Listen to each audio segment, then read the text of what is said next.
Hi everybody, I'm Margaret Lewin and welcome to Margaret Lewin Quilting.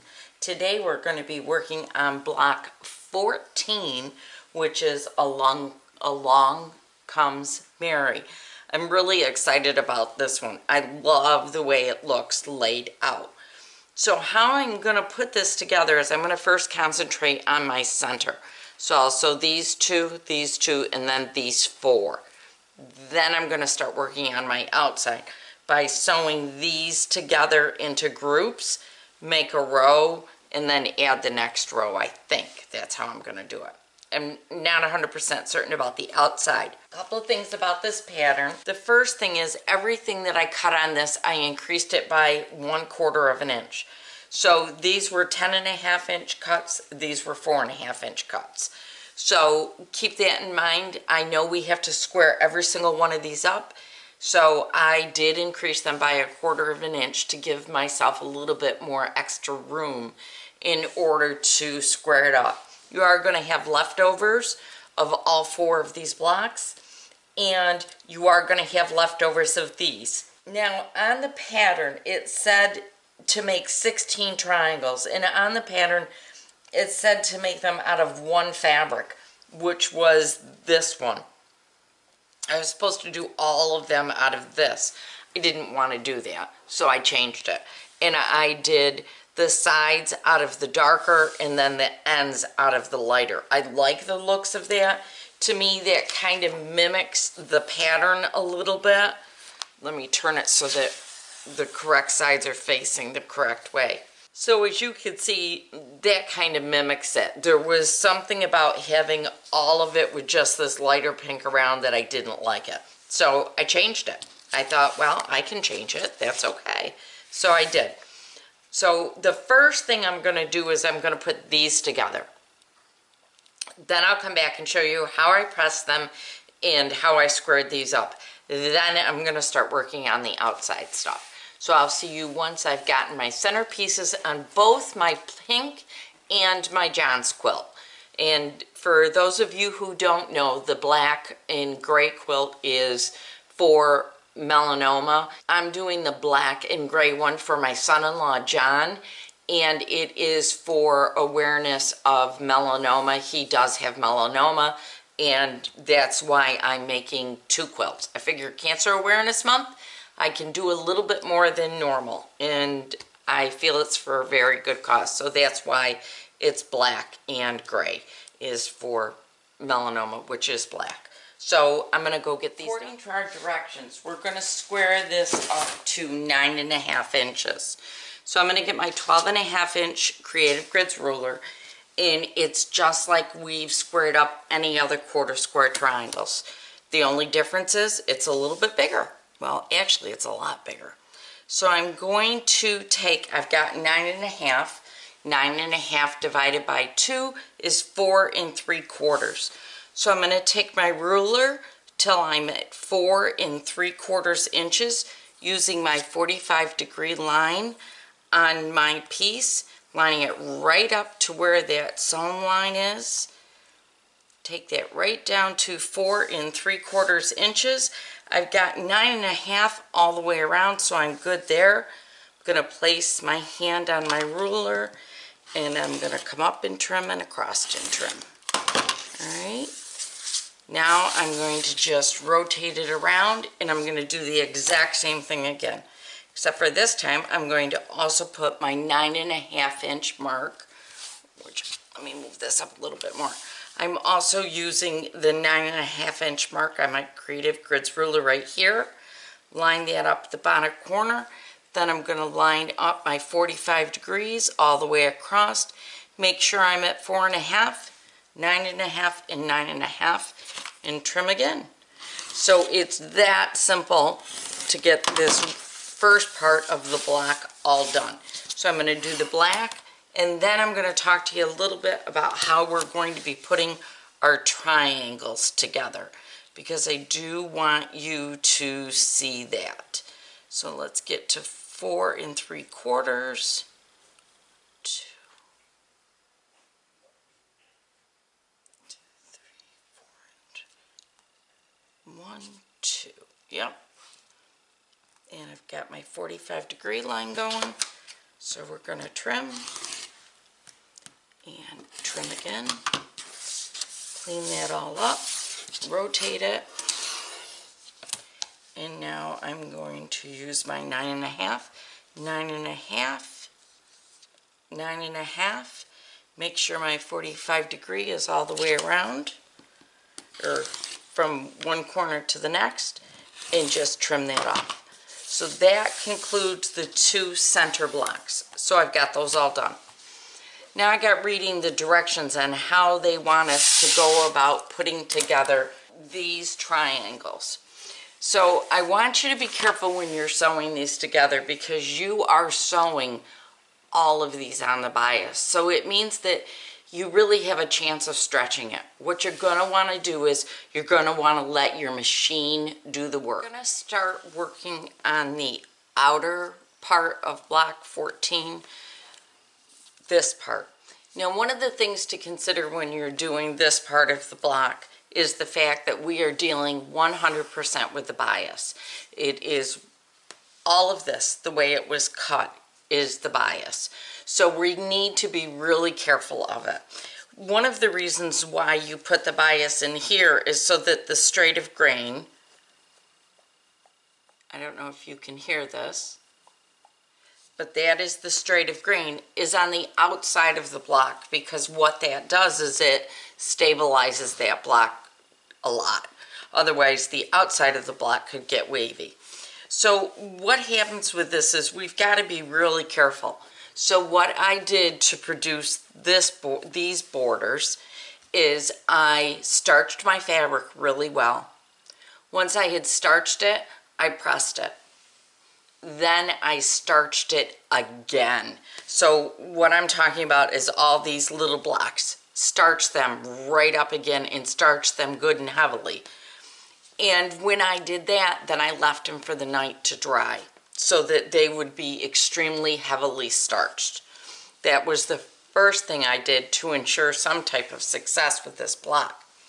The second thing I've done, you can see right here, I've drawn lines 1/4 of an inch in on the edge, because our seams are 1/4 of an inch.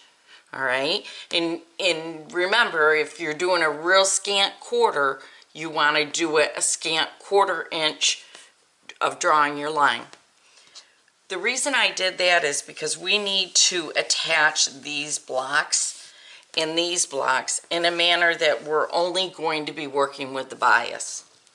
So what I'm going to do to ensure that I can keep things really stable is I'm going to pin, which we don't always do as quilters, and that's just fine, but this is an instance where you want to pin because you really want to stabilize this fabric. I'm going to take my pin, and on one side I'm going to put right through where that X is. See where they both meet?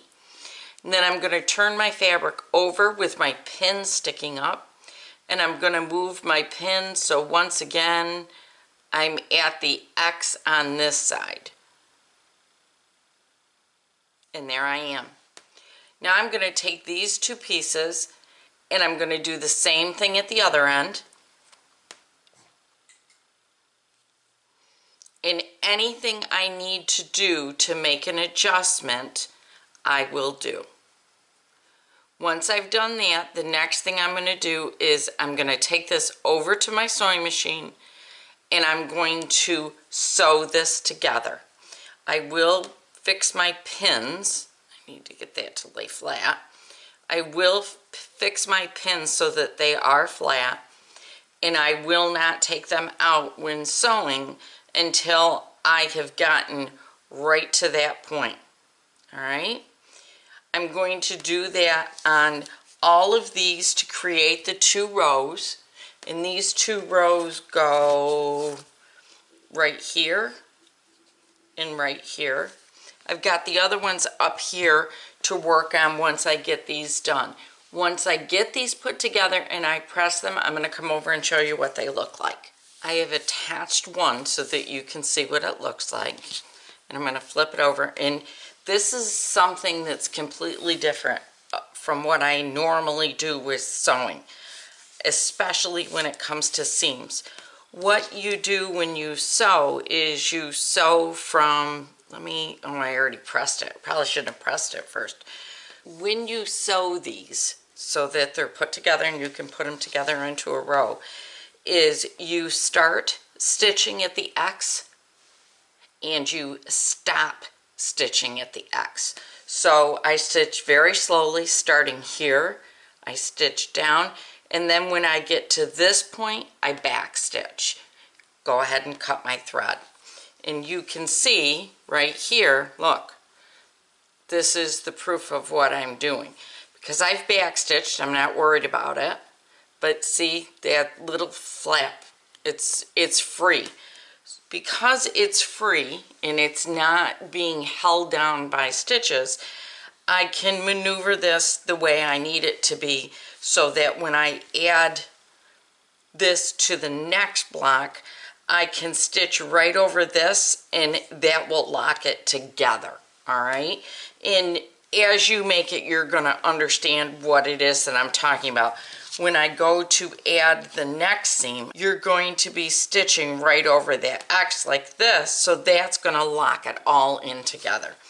So I just did exactly what I said I did. I stitched from one X to the next X, back stitched, cut my thread. Then to put this together, I found my center of this piece and found my center of this piece, folded it in half, marked it with a pin, found my center, and then put right sides together and just sewed it down. So I'm going to do this side. I'm going to continue all the way till I get to my 4 corners, and then I'll be back. All right, I have just pinned these down, so I'm going to remove this one. You can see I've got all of them on.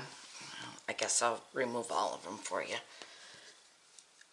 And I'm very happy with the way it came together. There really was not a problem any place. It fell right together without any issues whatsoever. So the next thing I'm going to do is I'm going to take my Creative Grids ruler, and I need this to be 1/4 of an inch from this point out, so that I can properly sew my triangle on. Now when you're doing these, make certain that you have them facing the right way, all right? Because, let me grab this one. See this does not go. That's not right. This is right, all right? So I'm going to take my ruler and I am going to use a straight line to go right down the seam of my block, and I am going to line up the 1/4 of an inch mark from my Creative Grids ruler right at that point. And the point is right here, okay? I'm hoping that you can see the point right here where it all meshes together. So I'm going to line those up using a straight line here to match up with my stitch line. I'm going to take my ruler so that my 1/4 of an inch, I'm a 1/4 of an inch away from that point, and I'm going to cut that off. Once I've cut that off, I'm going to take this piece, matching my seams, see, taking that up and pinning that in. I will pin it the rest of the way before I go sew it, so I'll pin it down here. I'll show you. I'll probably put 3 pins in each one so that I'm good and pinned and stable. All right, those are my 3 pins. Put those all in. I'm going to do the other 3. I'll stitch them down and come back and show you the final block. I attached my 4 corner pieces. All right, that's all done.